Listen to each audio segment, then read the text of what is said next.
One of the other projects I wanted to get done today was to wire in an electronic descaler, and we got this a while ago. I bought it, I just haven't had a chance to put it in, so today I'm going to put it in. We have a lot of calcium in the water, so we get a lot of calcium deposit. So this is going to be a way of kind of getting around that.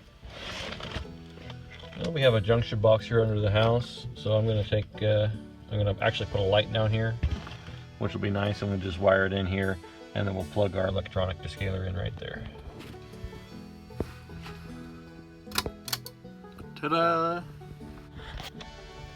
Alright, now we have our light and our outlet wired in. We're going to go set up our Ispring descaler. Get that set up. That should be pretty quick and simple. It's pretty simple. You wrap it around the water pipe and you plug it in.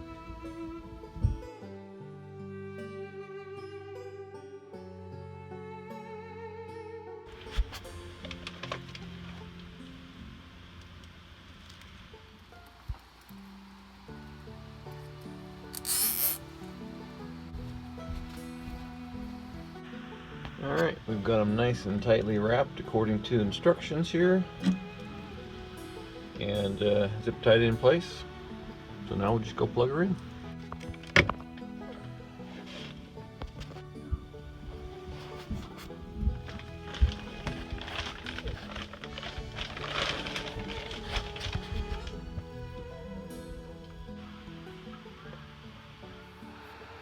Well, I'm standing in front of my pump house at the moment.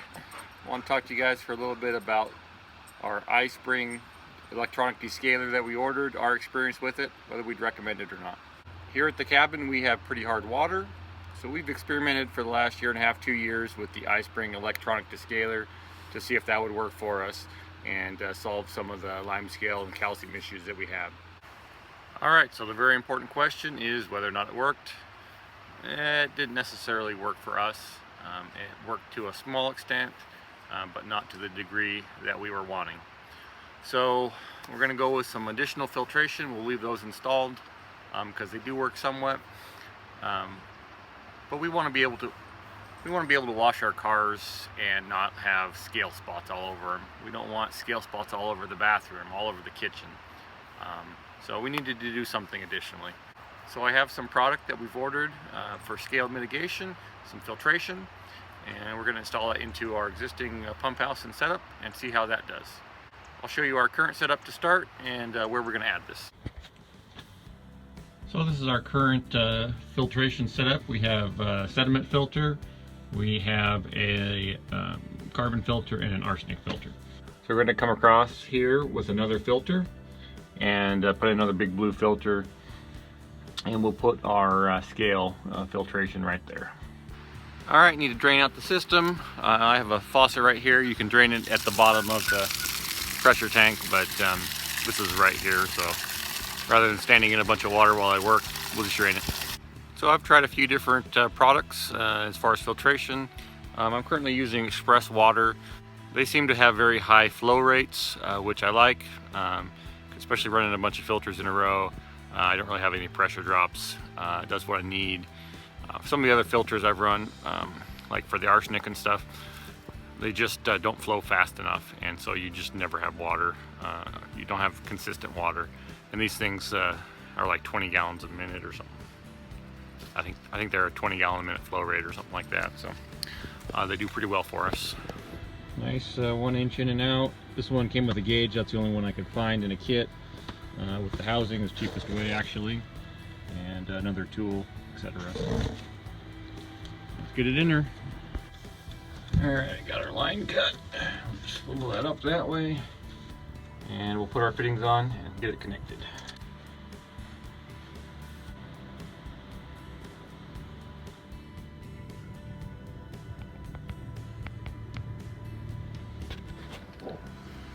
Alright, we got the big blue tied in there, so I'm going to get the sediment filter changed now, and then we'll get this thing fired up.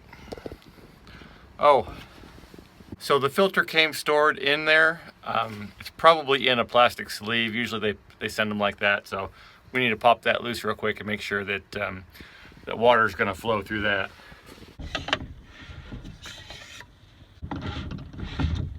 Well, surprisingly enough, this one actually, they took it off for me. So I've got them before and they've been in the plastic, so it's always good just double check.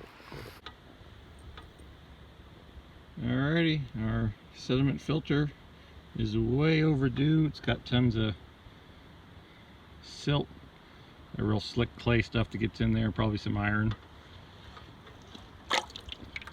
Time to be replaced, way over time. Alright, got that cleaned out. New one ready to go.